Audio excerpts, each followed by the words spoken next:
Hello friends, welcome to Som classes. दोस्तों, आज हम डिस्कस करेंगे जो कि चैप्टर 4 हमारा चल रहा है सारणिक।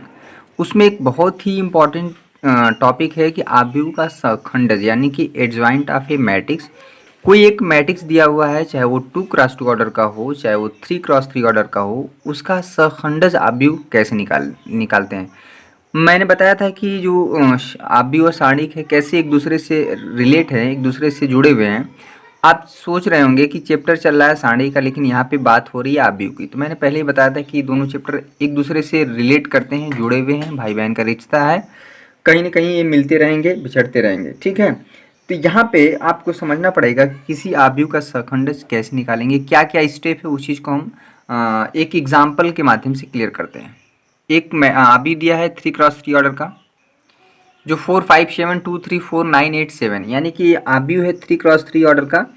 इस आव्यूह का हमें क्या निकालना है, एडजॉइंट ऑफ ए। इसको लिखते कैसे हैं, जैसे कोई आव्यूह ए है 3x3 ऑर्डर का, तो इसका एडजॉइंट ऑफ ए निकालना है। यानी कि किसी भी आव्यूह का आप एडजॉइंट निकालते हैं यानी कि सखंडज निकालते हैं, तो वो फिर से, अगर आव्यूह 3x3 ऑर्डर का है तो फिर से एक आव्यूह ही होगा 3x3 ऑर्डर का।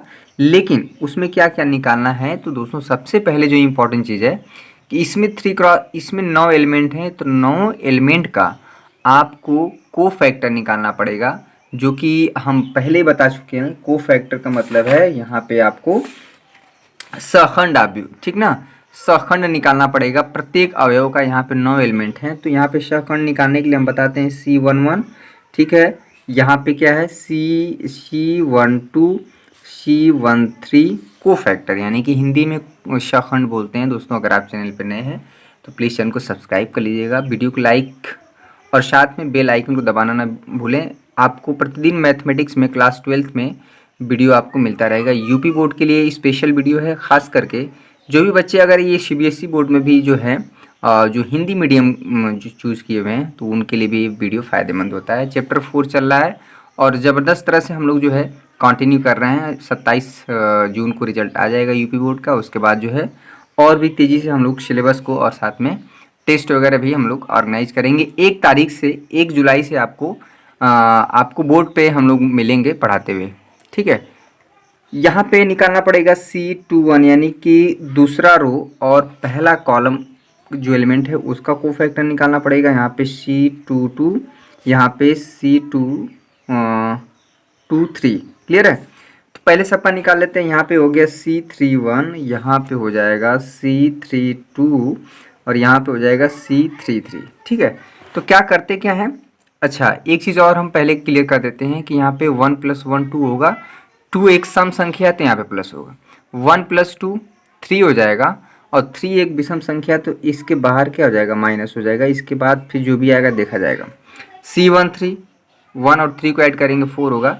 ये चीज़ भी प्लस माइनस का ध्यान रखना है। यहाँ पे माइनस हो गया, ये प्लस रहेगा, ये माइनस होगा, ये प्लस रहेगा, ठीक है। ये फिर से माइनस होगा और ये क्या होगा, प्लस रहेगा। तो इस चीज़ को ध्यान रखना है, ठीक है। तो यहाँ पे क्या करना है कि पहले रो और पहले कॉलम को ढक लेना है। तो इसमें क्या देखेंगे, इसमें इसका मल्टीप्लाई होता है 7 × 21, यहाँ पे हो जाएगा, यहाँ पे 21 8 चौको 32, क्लियर है।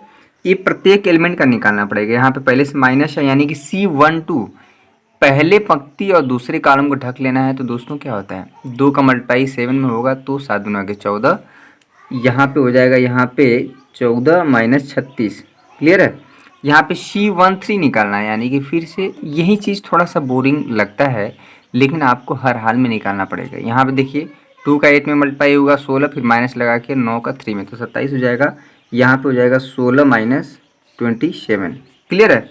प्रत्येक अवयव का को फैक्टर निकालना पड़ेगा। यहाँ है कि 9 एलिमेंट का, बहुत ज़्यादा इंपॉर्टेंट है, बहुत ही ज़्यादा इंपॉर्टेंट है। किसी भी कीमत पे ये चीज़ हम स्किप नहीं कर सकते, छोड़ नहीं सकते, क्योंकि हमें पता है इसका इम्पोर्टेंट, क्लियर है। अब C21 का यानी कि जो 2 है, 2 किस रो और किस कॉलम में उसको ढक लेना है। तो यहाँ पे क्या दिख रहा है, 5 7 8 7, तो 5 7 35, 8 7 56, तो यहाँ पे हो जाएगा 35, यहाँ पे हो जाएगा माइनस लगा के 56। C22 यानी कि इसको ढकेंगे 7 चौको 28, यहाँ पे बार बार एक ही चीज़ को करना सही नहीं है, और 9 7 63, क्लियर है। C23 यानी कि दूसरा रो और तीसरा कॉलम को ढकेंगे तो क्या दिख रहा है, 4 5 9 8, तो 4 का 8 में मल्टीप्लाई होगा 32 होगा, और यहाँ पे 32 माइनस 9 5 45। फिर से यहाँ पे वही काम हम करेंगे। तो इस बार हम जो है इसको कर देते हैं, आपको खुद से करना है। C31 तीसरा रो और पहला कॉलम, तो 5 चौक को 20 और 7 तरीके 21 माइनस लगा के, तो यहाँ पे 20 हो गया, यहाँ पे 21। क्लियर है। यहाँ पे पहले से माइनस लगा दिए हम, इसको ढकेंगे तो 4 चौक को 16 और 7 दूना को 14, तो यहाँ पे हो जाएगा 16 माइनस 14। यहाँ पे C33 यानी कि तीसरा रो और तीसरा कॉलम को ढकेंगे तो क्या दिख रहा है, 4 3 12, 5 दूना के 10, यहाँ पे हो जाएगा 12 माइनस लगा के 10। इस चीज़ को हम सॉल्व कर लेंगे। अगर इसको हम सॉल्व करते हैं तो ये हो जाएगा दोस्तों -11। क्लियर है। इसको हम सॉल्व करेंगे तो ये हो जाएगा -22। ठीक है, -22, लेकिन बाहर से माइनस है तो ये हो जाएगा +22। इसको अगर हम सॉल्व करते हैं तो ये हो जाएगा -11। क्लियर है। इसको थोड़ा सा घटा बढ़ा लीजिएगा, यहाँ पे 35 और 15 6 21 हो जाएगा, -21 होगा, लेकिन बाहर माइनस है तो +21 हो जाएगा। इस चीज़ को भी ध्यान रखना है। इसको हम घटाएंगे तो यहाँ पे इसको घटाएंगे, यहाँ पे देखिए -35 हो जाएगा। यहाँ पे भी घटाएंगे तो ये हो जाएगा 32 13 -13 +13 हो जाएगा, और यहाँ पे हो जाएगा -1। क्लियर है। यहाँ पे हो जाएगा -2, यहाँ पे हो जाएगा 2। तो इस तरह से एक हमारा जो है ये C11, इसको हम क्या करेंगे कि इसको C दे देंगे, यानी कि को फैक्टर आप भी बोलते हैं, C11 C12 C13। ये चीज़ आपको निकालना ही पड़ेगा, इससे आप बच नहीं सकते हैं। ये C21, यहाँ पे C22 C23, यहाँ पे हो जाएगा C31 C32 और यहाँ पे C33। क्लियर है। ये चीज़ आपको ध्यान रखना पड़ेगा। अब देखिए जो जिसकी वैल्यू है वहाँ पर रख दीजिए। C11 की वैल्यू क्या है दोस्तों, -11। चलिए -11 हो गया। C12 सब की वैल्यू रख देते हैं, यहाँ पे 22 है, यहाँ पे -11 है। ठीक है, यहाँ पे 21 है, यहाँ पे -35 है, यहाँ पे 13 है, और यहाँ पे क्या है -1 है, यहाँ पे -2 और 2। ये चीज़ आपको आज सिर्फ और सिर्फ यही टॉपिक चलेगा कि किसी भी आव्यूह का जो है सहखंडज कैसे निकाला जाता है। ये जो आया C फॉर को फैक्टर यानी कि सहखंड आया है, लेकिन सहखंडज आव्यूह निकालना है तो हम लोग क्या करते हैं कि जो को फैक्टर आव्यूह आया है उसका हम लोग क्या कर देते हैं, ट्रांसपोज कर देते हैं। यहीं अगर आप C' निकाल दें, C' आप समझ रहे हैं क्या है, किसी आव्यूह को ट्रांसपोज कर देना, यानी कि परिवर्त आव्यूह, पूरे रो को उठा के कॉलम में कन्वर्ट कर देना, तो या इसी के पावर T, यही हमारा हो जाता है दोस्तों एडजॉइंट ऑफ A। ठीक ना। तो आप इसको पूरे रो को पूरे कॉलम में कन्वर्ट कर दीजिए।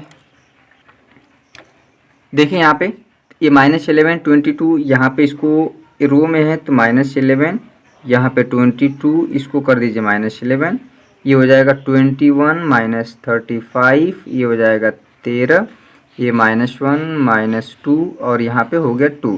क्लियर है। ये चीज़ आपको सीखना पड़ेगा, ये 3x3 ऑर्डर का। तो किसी आव्यूह का एडजॉइंट निकालना हो तो उसमें क्या करते हैं कि प्रत्येक अवयव का कोफैक्टर निकालते हैं, फिर एक हमारा आव्यूह तैयार होता है जिसको सहखंड आव्यूह बोलते हैं। जब उस आव्यूह का ट्रांसपोज करते हैं यानी कि परिवर्त करते हैं तब जाके सहखंडज आव्यूह निकलता है, यानी कि एडजॉइंट ऑफ ए। ठीक है। ये जो आव्यूह ए है इसका जो एडजॉइंट है ये होगा 3x3 ऑर्डर का।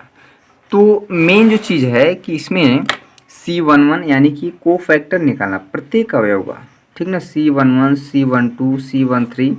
इसमें जो मिस्टेक होता है ये जो साइन है प्लस माइनस प्लस का, यही बच्चे अक्सर भूल जाते हैं। ठीक है, 99% केस में हमेशा भूल जाते हैं, इसी की वजह से जो है वैल्यू गलत हो जाती है।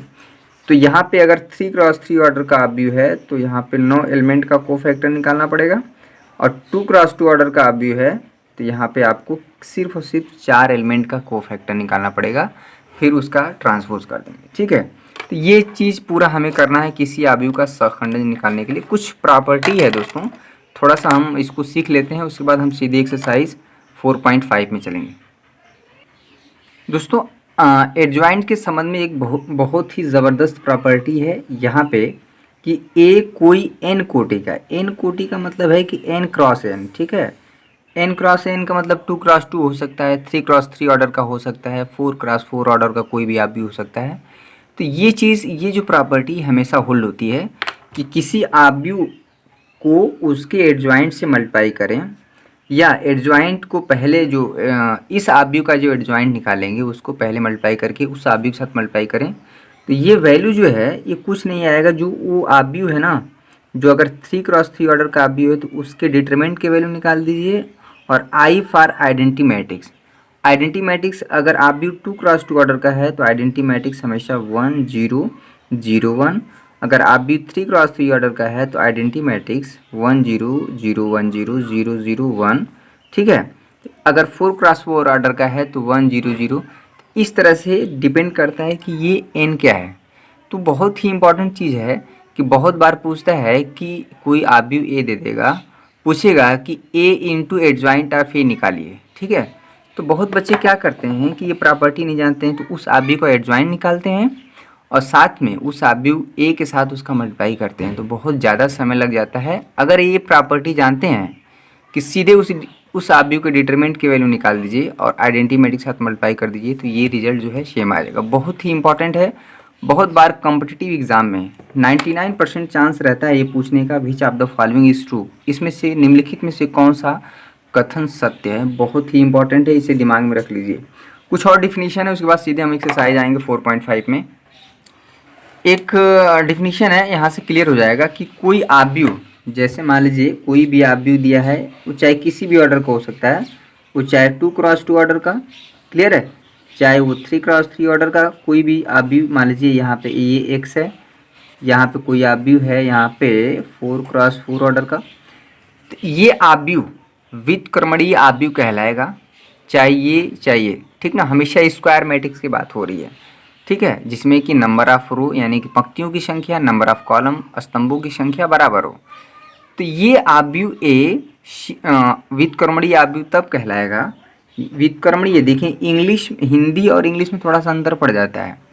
इंग्लिश में बोलें तो नॉन सिंगुलर मैट्रिक्स, अगर इस आव्यूह के डिटरमिनेंट का मान नॉट इक्वल टू 0 है, क्लियर है, अगर ये आव्यूह 2x2 ऑर्डर का है, इसके आव्यूह का डिटरमिनेंट का मान निकालें इस आव्यूह के, अगर वो 0 को छोड़ के कोई भी संख्या, चाहे निगेटिव चाहे पॉजिटिव हो, ठीक ना, ध्यान देने वाली बात है कि उसके डिटरमिनेंट की वैल्यू क्या हो, चाहे धनात्मक हो चाहे ऋणात्मक हो, कुछ भी हो, लेकिन 0 नहीं होना चाहिए। अगर ऐसा कोई आव्यूह मिलता है जिसके सारणिक का मान 0 नहीं है, 0 छोड़ के कोई भी धनात्मक ऋणात्मक कोई भी परिमेय संख्या है, तो वह आव्यूह भैया व्युत्क्रमणीय आव्यूह कहलाता है। इंग्लिश में बोलते हैं non singular, not equal to 0 non singular matrix, ठीक है। उसी का ठीक उल्टा है कि अगर कोई भी आव्यूह, चाहे वो 2x2 ऑर्डर का, अगर कोई आव्यूह जैसे ए 2x2 ऑर्डर का, देखिए समझने के लिए हम 2x2 ऑर्डर पे ही समझेंगे, वही चीज़ हम 3x3 ऑर्डर पे अप्लाई कर सकते हैं। अगर ये आव्यूह है 4 5 8 10, इसके डिटरमिनेंट का अगर मान निकालना है इस आव्यूह के, यानी कि अगर इसको डिटरमिनेंट की तरह ट्रीट किया जाए, इसकी जो वैल्यू होगी इसमें क्या होगा, 4 का 10 में मल्टीप्लाई होगा, तो यानी कि 40 माइनस 8 5 40, क्लियर है, यहाँ पे हो गया 0। तो ऐसा आव्यूह जिसके डिटरमिनेंट का मान 0 है वो सिंगुलर मैट्रिक्स कहलाता है। लेकिन हिंदी में अव्युत्क्रमणीय आव्यूह बहुत ही इंपॉर्टेंट चीज़ है, बहुत ही इंपॉर्टेंट है, इसको बार बार हम बोल रहे हैं कि इसमें अक्सर मिस्टेक हो जाता है। व्युत्क्रमणीय आव्यूह को 0 समझ लेते हैं और अव्युत्क्रमणीय को नॉन 0, ठीक ना। इंग्लिश से हमें क्लियर करना है, नॉन सिंगुलर यानी कि not equal to 0, singular matrix यानी कि जिसके आप डिटरमिनेंट का मान क्या हो 0, ठीक है। तो ये दो चीज़ बहुत ही इंपॉर्टेंट था। यहाँ से निकलता है दोस्तों कि जो भी आव्यूह, किसी भी आव्यूह का इन्वर्स निकाला जाता है व्युत्क्रम, जिस भी आव्यूह के डिटरमिनेंट का मान नॉट इक्वल टू 0 होता है, उसी आव्यूह का क्या निकलता है, इन्वर्स निकलता है, व्युत्क्रम आव्यूह निकलता है। दोस्तों इसमें एक हम बात करेंगे इन्वर्स मैट्रिक्स निकालना। तो इसमें सबसे बड़ी कंडीशन है कि जिस आव्यूह के सारणी का मान 0 नहीं होता है, केवल उसी आव्यूह का व्युत्क्रम संभव है। यानी कि कोई आव्यूह हमको दिया है 2x2 ऑर्डर का, अगर हमें उसका व्युत्क्रम निकालना है, इन्वर्स निकालना है, तो ये तभी संभव हो पाएगा जब उस आव्यूह के सारणी का मान जो है 0 नहीं होना चाहिए, 0 नहीं होना चाहिए। हम बात करें कि नॉन सिंगुलर मैट्रिक्स होना चाहिए, व्युत्क्रमणीय आव्यूह होना चाहिए, ठीक है। यानी कि सारणी का मान नॉट इक्वल टू 0 होगा, उसी आव्यूह का क्या होगा विथ इन्वर्स मैट्रिक्स निकलेगा, व्युत्क्रम आव्यूह होगा। दोस्तों एक फार्मूला है, उस फार्मूले को हम बता देते हैं कि क्या फार्मूला है जिससे किसी भी आव्यूह का क्या निकाला जाएगा, इन्वर्स आव्यूह निकाला जाएगा। तो यहाँ पे एक बहुत अच्छा सा फार्मूला आता है। तो सपोज करिए एक आव्यूह ए दिया हुआ है, 3x3 ऑर्डर का है, इसके डिटरमिनेंट का मान निकालिएगा अगर वो नॉट इक्वल टू 0 आया। ठीक है, चलिए नॉट इक्वल टू 0 आएगा, हम ऐसा डिटरमिनेंट लिए हैं इसकी वैल्यू नॉट इक्वल टू 0 यानी कि 0 को छोड़ के कुछ भी वैल्यू आएगा। इस आव्यूह का इन्वर्स निकालना है तो ये बहुत ही अच्छा सा फार्मूला आता है कि ए इन्वर्स। ठीक है, ये आपको फार्मूला मिलेगा कि एडजॉइंट ऑफ ए अपान में वो जो आव्यूह है, इस आव्यूह के साड़ी का मान जो है हमेशा एक न्यूमेरिकल वैल्यू होता है, एक संख्यात्मक मान होता है। ठीक है, तो ये फार्मूला है। तो कुल मिला के आपको समझ में आ रहा होगा कि ये जो एडजॉइंट है आप इससे बच नहीं सकते हैं। और किसी भी आव्यूह का इन्वर्स तो हर साल जो है बोर्ड के एग्जाम में पूछता है, एक आव्यूह दे देगा 3x3 ऑर्डर का, पूछेगा कि इसका इन्वर्स निकालिए। तो आपको कुल मिला के क्या करना है, एडजॉइंट निकालना है और उसके डिटरमिनेंट की जो यानी कि जो साड़ी का मान होगा इस आव्यूह के, उससे क्या कर देना है, भाग दे देना है। तो इस पे जो है हम प्रैक्टिस करेंगे, लेकिन सबसे पहले जो ज़रूरी है,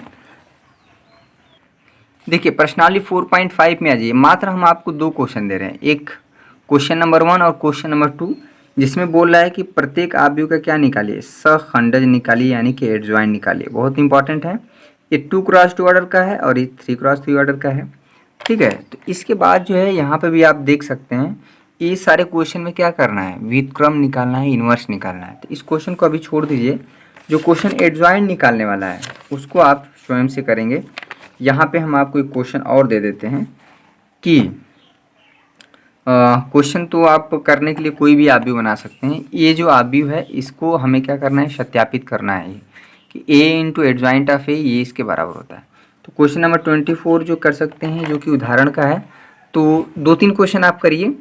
फिलहाल जो कॉन्सेप्ट था उसको मैंने आज बताया। कल जो है एक्सरसाइज जो है 4.5 के सारे सवालों को किया जाएगा। बहुत ही इंपॉर्टेंट लेक्चर है ये। इसी से 99% जो चांसेस रहता है इससे, और 1% की चांस की बात हम करें तो अगले वाले चैप्टर से यानी कि 4.6 से आता है। ठीक ना, तो क्वेश्चन आपको मिलना ही मिल रहा है। 98% कर लीजिए, 2% चांस रहता है अगले वाले एक्सरसाइज से 4.6 से। तो इस तरह से जो हम लोग डिटरमिनेंट का जो है पूरा का पूरा जो है चिट्ठा जो था वो हम लोग ख़त्म कर देंगे। जो इसके बारे में सीखना था, जो जानना था, वो चीज़ हम समझ गए। ठीक है, तो कुछ चीज़ें और बाकी हैं, लगभग हम लोग सीख चुके हैं। डिटरमिनेंट से रिलेटेड जितनी भी सारी चीज़ें थी A to Z मैंने टू द पॉइंट बताया। ठीक है, तो अगर आपको अच्छा लगा तो वीडियो को लाइक कर दीजिए। अगर सेशन पसंद, जल्दी से ही हम लोग यानी कि 1 जुलाई से आपको पूरी के पूरे जो फैकल्टी है 1 जुलाई, ठीक ना, 1 जुलाई से आपको हम लोग बोर्ड पे पढ़ाते हुए मिलेंगे। ठीक है, तो बोर्ड पे रहेगा तो आई कांटेक्ट अच्छा रहेगा। जो भी सारी चीज़ें प्रॉब्लम होगी वो हम लोग डिस्कस करेंगे, और साथ में लाइव क्लासेस भी जल्द ही शुरू हम लोग करेंगे। तो इस पे हम लोग काम कर रहे हैं, चूँकि सभी लोग लॉकडाउन में अपने अपने घरों पे फंसे हुए हैं। हम लोग घर से वीडियो बना के सर को सेंड करते हैं, तब आपको जाके अवेलेबल होता है। ठीक है, 27 जून को भी रिजल्ट आ जाए तो आप देख लीजिएगा कि शुभम क्लासेस का क्या रिस्पांस रहा है इस बार बोर्ड के एग्ज़ाम में। ठीक है, तो आज के लिए बस इतना ही।